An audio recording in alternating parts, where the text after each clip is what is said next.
신화 속으로.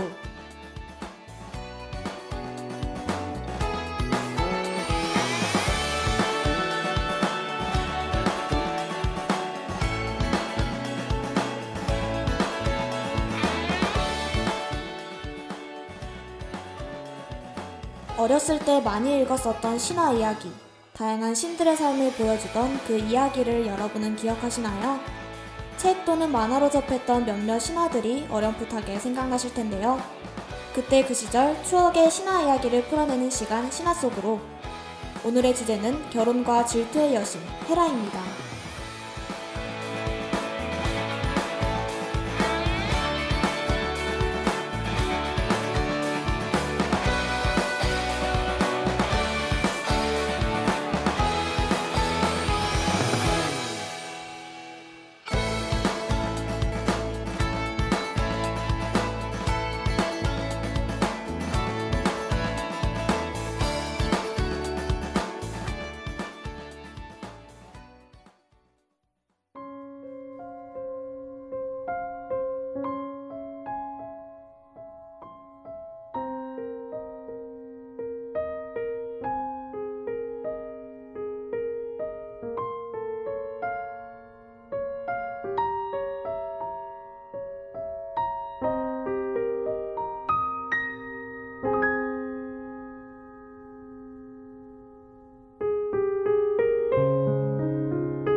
안녕하세요. 여러분께 오늘의 신화 이야기를 들려드릴 스토리텔러 제이입니다.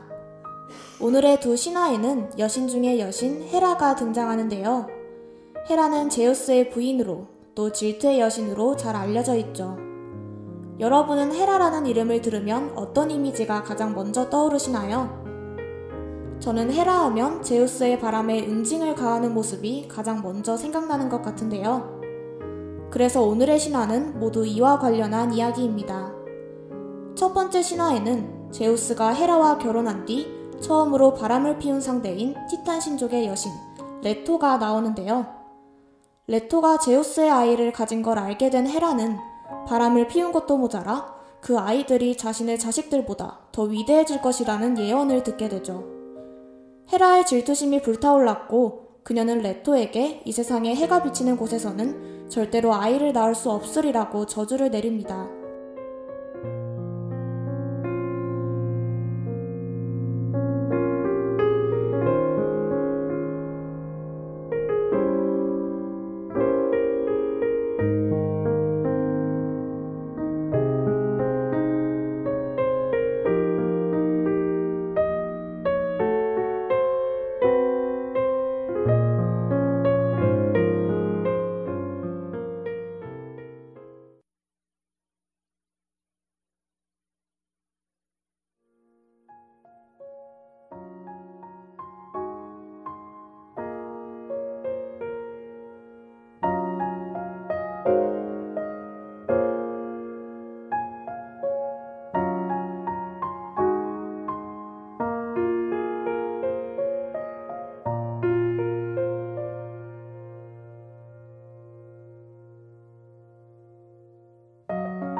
만삭의 몸으로 해산할 장소를 찾아 사방을 헤매던 레토는 지상에서는 아이를 낳을 수 없다는 걸 깨닫고 제우스의 형제인 해신 포세이돈에게 도움을 청하는데요. 이에 포세이돈은 바닷속에 가라앉아 있던 섬을 솟아오르게 하여 레토를 그곳으로 데려갑니다. 바닷속 공간이어서 헤라의 저주가 미치지 않는 곳이었기 때문이죠. 그러자 헤라는 자신의 딸인 출산의 여신 에일레이티아에게 레토의 출산을 돕지 말라는 명령을 내리는데요. 출산의 여신의 도움을 받지 못하는 레토는 진통만 계속될 뿐 아이를 낳을 수가 없었습니다. 보다 못한 제우스가 전령의 여신 이리스를 보내 에일레이티아에게 레토의 출산을 도우라고 명령하죠. 그 덕에 레토는 무사히 아이들을 출산하게 됩니다. 그 아이들이 바로 사냥의 여신 아르테미스와 태양의 신 아폴론 쌍둥이인데요. 헤라가 최선을 다하게 막았지만 결국 태어난 그 아이들은 예언처럼 정말 헤라의 자식들 그 누구보다도 뛰어난 신으로 자라게 됩니다. 레토의 출산을 막은 건 정말 고통스러운 저주였다고 생각하지만 남편의 바람을 처음으로 겪은 헤라의 입장에서도 충분히 힘든 상황이었을 거라는 생각이 드는데요. 여러분은 어떻게 생각하시나요?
다음으로 들려드릴 두 번째 신화는 헤라의 질투에 대해 생각했을 때 가장 먼저 떠오르는 이야기일 텐데요.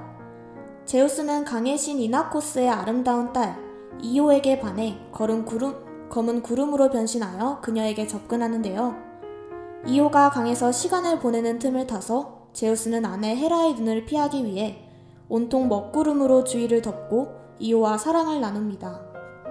하지만 헤라가 남편의 행실을 눈치채고 현장에 나타나자 제우스는 황급히 이오를 암소로 변신시키는데요. 눈치 빠른 헤라는 남편의 속임수를 알았지만 일부러 모른 채 하며 그 암소를 자신에게 선물해달라고 합니다.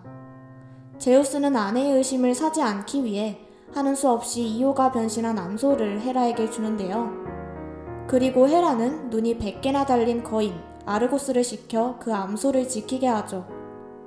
그렇게 이오는 암소인 채로 아버지인 이나코스를 만나는데요. 이오는 이나코스에게 자신이 이오라는 사실을 발굽으로 바닥에 글을 써서 표현합니다. 이나코스는 자신의 딸이 이런 불행을 겪음에 슬퍼하는데요. 이에 제우스는 헤르메스를 불러 이오를 감시하는 아르고스를 해치우라고 명령합니다.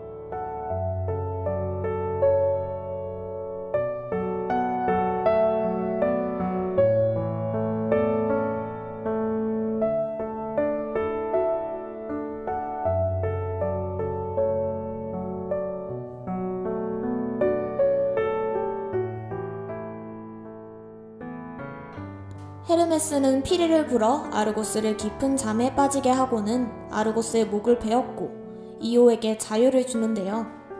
이에 분노한 헤라는 이오가 광기와 공포에 휩싸인 채 온 세상을 헤매게 만듭니다. 이때 이오가 세상을 헤매며 건던 바다는 그녀의 이름을 따서 이오니아 해라고 불리게 되었죠.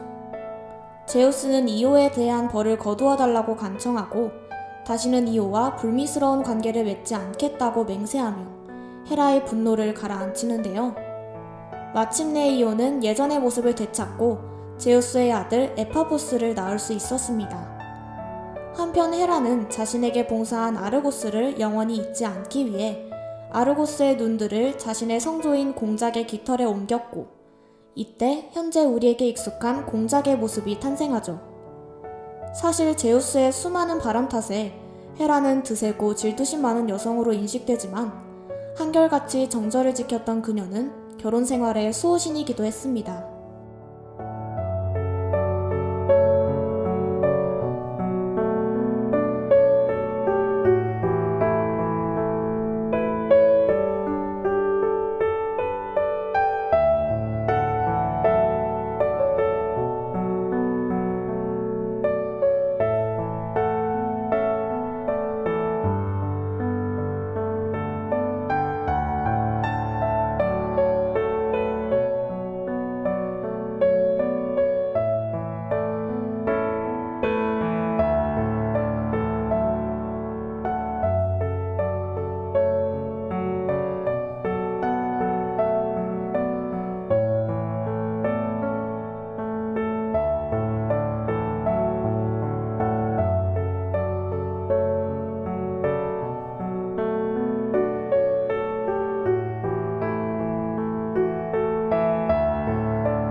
이번 신화 속으로 어떠셨나요?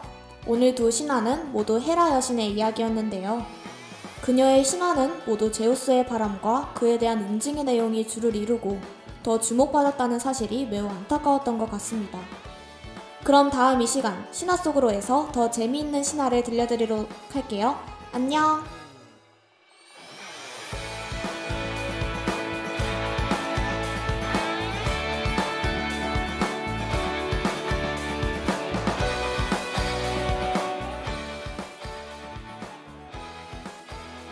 신화 속으로를 마칩니다. 이 시간 제작 민지영, 기술 김나영, 진행의 서재희였습니다.